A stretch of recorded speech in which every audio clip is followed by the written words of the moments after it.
네, 지난주 법원장들에 이어 전국 법관 대표들이 또다시 국민의 눈높이와 동떨어진 결정을 내렸습니다. 전국 법관 대표들은 내란과 헌정 파괴 행위에 대한 전담 재판부 설치 그리고 판검사를 처벌하는 법 왜곡죄 신설에 대해 위헌성 논란이 크고 재판의 독립성을 침해할 우려가 있다는 입장을 공식 채택했습니다. 일부에서 논의 자체가 사법 불신에서 비롯된 만큼 위헌성에만 초점을 맞춰서는 국민을 설득할 수 없다는 의견도 있었지만 결국 법원의 결정은 국민의 기대와 달랐습니다. 지난 1년 법원이 보여준 모습은 독립적인 재판부의 모습이 아니었습니다. 비상계엄과 내란 사건 관련자들은 줄줄이 석방되고 헌정 질서를 유린한 범죄 앞에서 법이 무력화된 현실을 온 국민이 지켜봤습니다. 많은 국민께서 이맘때쯤이면 내란 세력이 단죄되고 평온한 연말을 맞을 것이라 기대했지만 여전히 1심 선고는 나오지 않았고 재판은 길어지고 있습니다. 그 사이 윤 어게인을 외치는 극렬 지지자들이 기세를 올리고 국민의힘 지도부는 노골적으로 불법 계엄을 정당화하고 옹호하고 있습니다. 이것이 법치의 정상입니까? 1996년 전두환 노태우 군사반란 재판은 1심부터 대법원 확정까지 13개월이 걸렸습니다. 당시 대법원은 형사수석부장에게 재판을 맡겨 속도감 있게 진행했습니다.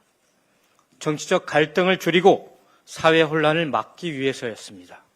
하지만 지금 조희대 사법부는 내란 재판을 손 놓고 구경만 하고 있습니다. 국민 불안을 외면한 채 1년을 흘려보낸 뒤 이제와 전담재판부가 사법 신뢰와 독립을 해친다고 합니다. 정반대입니다. 사법부 신뢰가 무너졌기 때문에 내란 전담 재판부 설치가 필요해진 것입니다. 재판의 독립을 내세우기 전에 국민 앞에 사법의 책임을 다하는 것이 먼저입니다. 독립은 권력이 아니라 책임이며 이게 바로 사법부가 존재해야 하는 이유임을 조희대 대법원장을 비롯한 법원 구성원들은 명심하기 바랍니다.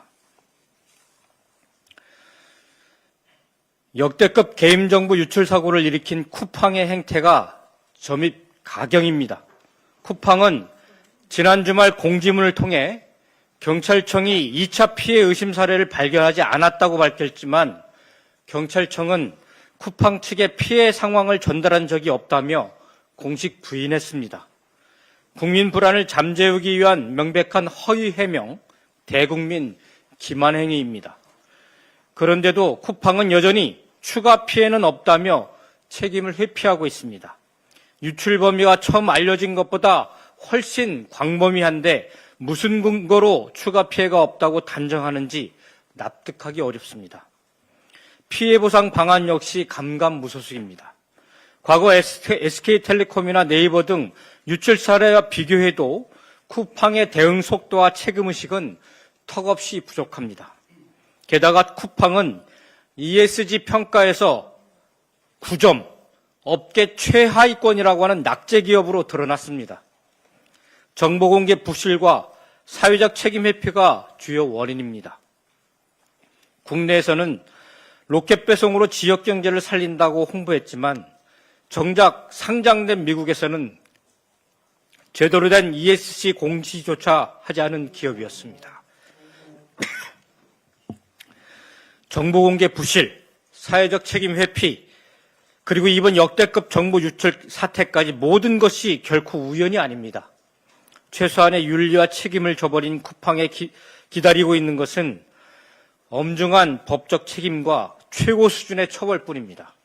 특히 쿠팡이 미국 회사라는 이유로 대한민국의 법과 대한국민을 가볍게 여긴다면 그 책임은 김범석 의장이 스스로 질 수 없는 지경까지 커지리라는 것을 알기 바랍니다.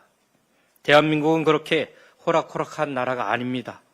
대한민국 국민 또한 그렇게 호락호락하지 않습니다. 명심하기 바랍니다. 이상입니다. 네, 다음은 박상혁 원내 소통수석부대표.